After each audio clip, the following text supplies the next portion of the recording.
Welcome, foolish mortals, to another episode of the HitchHiking Hosts Show. 101. I am your host, your ghost host, West Truth, and I am back with another history episode. Well, where are we traveling in our time-traveling dune buggies in this show? Back to Disneyland 1956, where we saw the opening of a very interesting attraction you can find in Frontierland in a number of parks across the world. Ladies and gentlemen, we're going to talk about Tom Sawyer Island.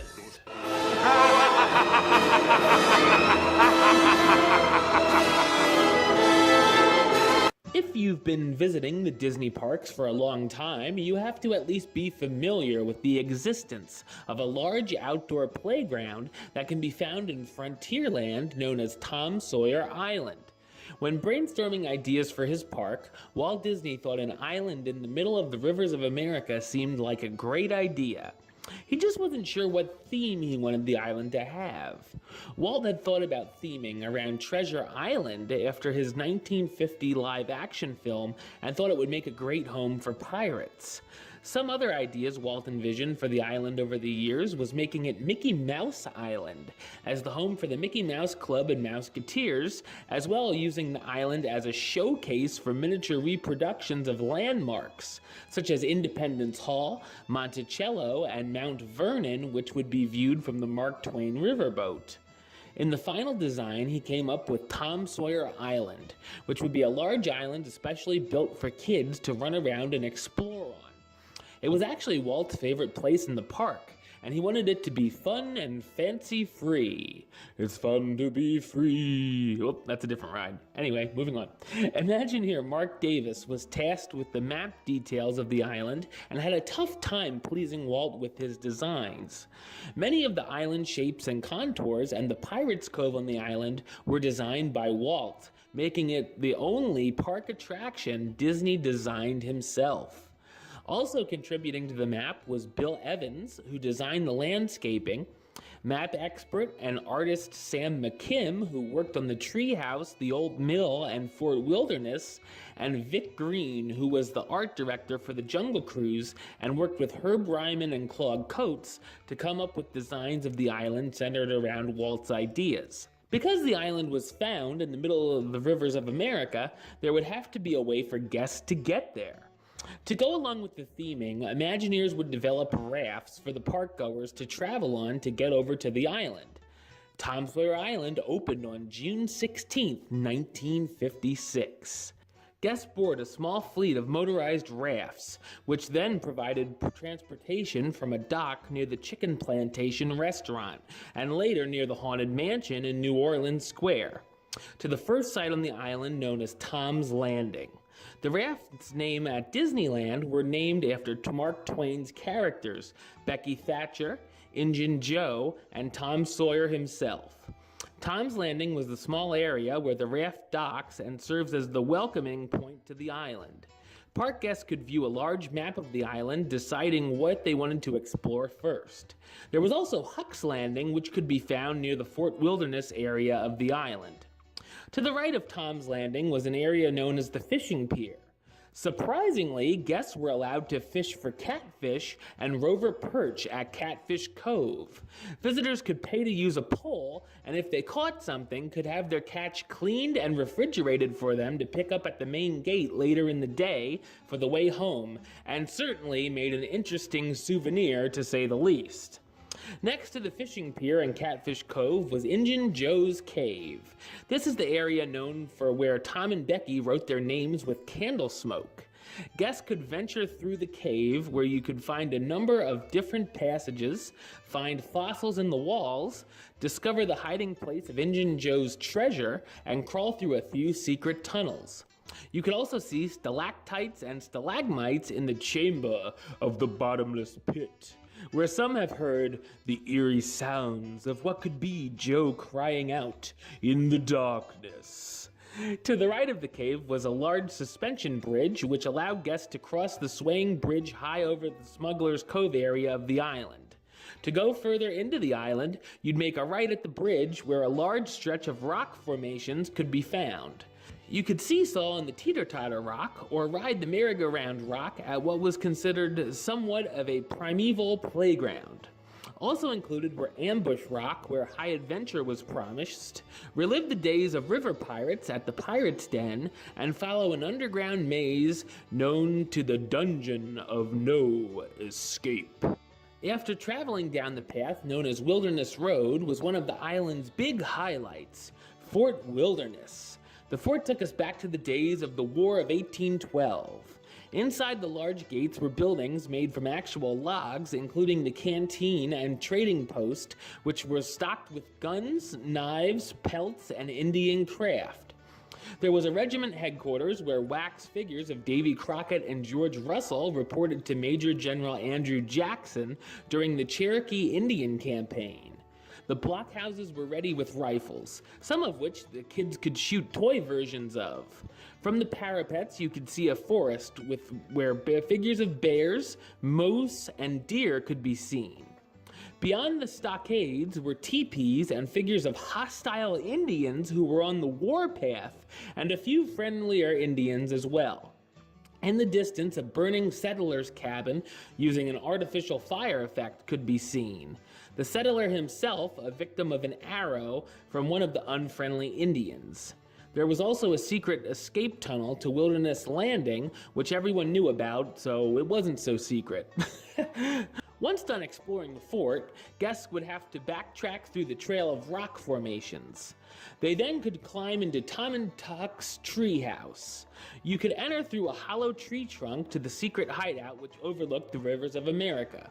You could spy on the Indian village, check out what was going on the Mike Fink keelboats, and see the Mark Twain riverboat in action as well. After climbing down the treehouse, visitors encountered one of the final sights of the island, the Old Mill, where you could get an up-close look of the overshot wheel turned by a tumbling stream of water channeled in a wooden flume. After exploring the island, guests could just wait at Tom's Landing for a raft to venture back to Frontierland. In 1957, Tom Sawyer Island saw a few additions, including a pontoon bridge added near the suspension bridge as another way to get over Smuggler's Cove, as well as another rock formation known as Castle Rock. A structure which looked like a castle, guests could climb the stone steps for a look at the river and descended the spiral steps to the depths of the castle. Tom Sawyer Island at Disneyland would remain the same for many years. When the Magic Kingdom was being planned, Tom Sawyer Island was part of the lineup for their Frontierland as well. It was built into the rivers of America when the park was open in October of 1971, but would not be completed until 1973. Tom Sawyer Island at the Magic Kingdom welcomed its first explorers on May 20th, 1973, and was a D-ticket attraction. Much like Disneyland, you would have to board a raft to get over to the island. Guests can gather at the loading dock across from Big Thunder Mountain. Here you can board either the Becky Thatcher, the Huck Finn, Injun Joe, or Tom Sawyer log rafts. When the rafts reach the island, they also dock at Tom's Landing and also Huck's Landing. Tom's Landing includes a restroom, waiting area complete with a homemade checkerboard, and a map to help you plan your adventures on the island. By taking a left, you'll come to the Old Scratch's Mystery Mine. Guests can explore the old bumpy mine. After traveling through the dark passage and hearing bats chirp overhead, visitors will come upon a large deposit of glowing gems. For those wondering, Old Scratch was a pre-Civil War name for the devil. Much like Disneyland, this version of the island also has a mill known as Harper's Mill. It's a working grain mill similar to those that once ran on the Mississippi River. Inside Harper's Mill, a reference to the 1937 Disney short, The Old Mill, can be found. In the cartoon, a strong thunderstorm begins to rage outside of a rundown mill, which causes the gears inside the mill to begin to turn. Resting in the gear is a mother bluebird and her eggs. Luckily, one of the gears is missing one of its teeth, and the birds are fine. Of course, they're fake anyway. On the outskirts of the mill, guests can see a fence that Tom convinced his friends Ben Rogers, Johnny Miller, and Billy Fisher to whitewash. Continuing on, guests would come upon a spinning rocks playground. It would later be replaced with the scavenger's fort we can find there today. Here, Tom and Huck have seemingly made a makeshift playground out of ship parts, lumber wood, and barrels. The roof of the fort is even made out of an old lifeboat. The next highlight of the island visitor will come across is Aunt Polly's cottage, where you can sit and relax on the porch and take in the view of the large waterfront. For many years, a counter-service restaurant known as Aunt Polly's Dockside Inn sold sandwiches, snacks, and soda pop and lemonade for park goers. You can also attempt to cross the Barrel Bridge. While crossing the bridge is no easy task, many guests consider the challenge one of the highlights of the whole island. The Barrel Bridge leads guests over to Smuggler's Cove, which gives guests more great views of the park. You can also find poor old Jim's shack here, the shack of the slave who ran away from his master with Huck. This version of the island also has a suspension bridge. Although many guests may not realize it from afar, Tom Sawyer Island is actually made up of two islands. To get from one island to the other, guests must cross the suspension bridge. Across the bridge is the Wilderness Trail and Pappy's Fishing Pier, where visitors can take a break and relax. Nowadays, you can also watch the runaway trains go by on Big Thunder Mountain Railroad from the pier. The settler's cabin is another interesting sight on the island. This scene depicts a sleeping settler outside his cabin, and much like the one in Disneyland, would look like it was on fire. Due to the deterioration of the pipes, however, the effect is no longer used. The highlight of the area is Fort Langhorne, originally known as Fort Samuel Clemens. It was changed to Fort Langhorne after the release of the film Tom and Huck in the mid-90s. You guys remember that one? Some of you? Yeah, I think I saw it in theaters. Anyway, this fort is a lot like Fort Wilderness at Disneyland. There is an escape tunnel upstairs, a rifle roost, and cannons. Back downstairs, check out the blacksmith shop with simple audio animatronic figures, horses, and chickens. Look into the guardhouse and see and hear a prisoner snoring. After heading back over the suspension bridge and heading towards Tom's Landing, you'll come across the Magic Kingdom's version of Injun Joe's Cave. As guests explore the cave, they will come upon an eerie face in the rocks. Further down, they cross a wooden bridge which seems to be suspended over a bottomless pit. There's even a second mill on the island known as Potter's Mill, located near Injun Joe's Cave. Potter's Mill is a small green mill that guests can actually go inside. After traveling up a winding staircase and reaching the top of the mill, you can look out and see the beautiful views of the Magic Kingdom. After exploring, you can go back to Tom's Landing for a raft back to the Frontierland dock. One more version of Tom Sawyer Island can be found, this one over at Tokyo Disneyland, which opened on the park's first day, April 15th, 1983. This version is kind of a combination between Disneyland's and the Magic Kingdom's islands. Of course, you can get to the island by raft here too. Once again, the raft dock is Tom's Landing. From here you can explore a number of sites familiar in the other versions of the island. To the left of Tom's Landing is Tokyo's version of Fort Sam Clemens. It's a lot like the one found at the Magic Kingdom, however there is an Indian camp you can walk through, which includes teepees and a cemetery. In the distance is a version of the burning settler's cabin, which is actually still the only one that still uses the burning effect. After checking out the fort, you can backtrack past Tom's Landing and see sites such as Castle Rock Ridge and Teeter Totter Rock. You can also brave the barrel bridge or a suspension bridge to cross Smuggler's Cove. This area has highlights such as Injun Joe's Cave, another version of Harper's Mill, as well as Tom Sawyer's Treehouse. After exploring, you can head back to Tom Sawyer's Landing to catch a raft back to Frontierland like in the other parks. While the Magic Kingdom version has gone through some minor changes, and Tokyo's has virtually stayed the same since its opening, the original version of the island found at Disneyland has gone through some major changes over the year. The first being a good one. In 1992, the nighttime spectacular Fantasmic debuted, which is performed on the island for guests to view across from the rivers of America. In the mid-90s, due to some maintenance cutbacks, the burning settlers' cabin stopped burning for good, and much of the deterioration of Fort Wilderness was overlooked. In January 2001, a 6-year-old girl lost most of her index finger when she slipped while playing with one of the toy rifles in the rifle roost. As a result, the rifle roost was boarded up. Fort Wilderness stayed open, but Disneyland management became very much aware that the island needed attention. The park drew up plans to improve the condition and safety of Tom Sawyer Island. A massive improvement project in 2003 coincided with draining the rivers of America. After the improvements, guests found a Tom Sawyer Island that was in far better shape than the previous year. Guests could once again enjoy the swaying suspension bridge, which had been closed for several years. It and the barrel bridge had been both skillfully rebuilt. Unfortunately, when the guests reached Fort Wilderness, they found that the gates were closed. The elements and termites had not been kind to the fort. The gates never reopened, and guests could only peek between the timbers to see the interior of the fort.